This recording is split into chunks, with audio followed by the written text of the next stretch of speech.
नाज़रीन, बरसातन खां पोइ सिंधु दरिया में सखर बैराज वटि पाणी जे वेकरनि में इज़ाफ़ो थी वियो आहे। उन हवाले सां लाइन ते मौजूद आहे इनायत भट्टी। जी इनायत, वधीक कहिड़ा तफ़सील आहिनि? हाँ जी बिल्कुल। गुडू बैराज से 24 कलाकनि में 42,000 क्यूसेक पानी के इज़ाफ़े बाद वाकरा 2,37,315 क्यूसेक ते पुजी विया आहिनि।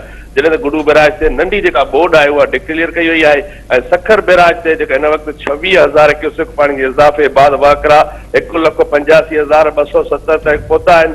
मां ॿुधाईंदो त कोटड़ी बैराज में 24 कलाकनि में 1,000 क्यूसेक पानी के इज़ाफ़े बाद वाकरा 63,762 क्यूसेक ते रिकॉर्ड कयो वियो आहे।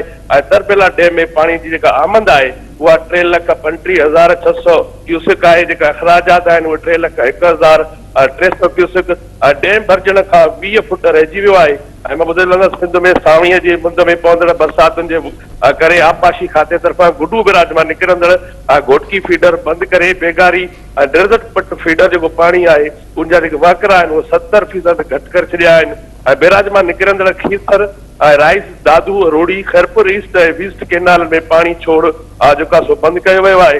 नारा केनाल ज़रिए चोटियारियूं डैम खे भरण लाइ 42 क्यूसेक जेको आहे 4200 क्यूसेक पानी जो छोड़ कयो वियो आहे। ॿुधाईंदो त कोटड़ी बैराज सां किली बगाड़ फीडर खे 6,650 क्यूसेक ऐं अक्रम वाह में 2,380 क्यूसेक, ओल्ड फलेली केनाल में 5,750 क्यूसेक ऐं न्यू फलेली केनाल में 9,025 क्यूसेक पानी जो छोड़ कयो वियो आहे।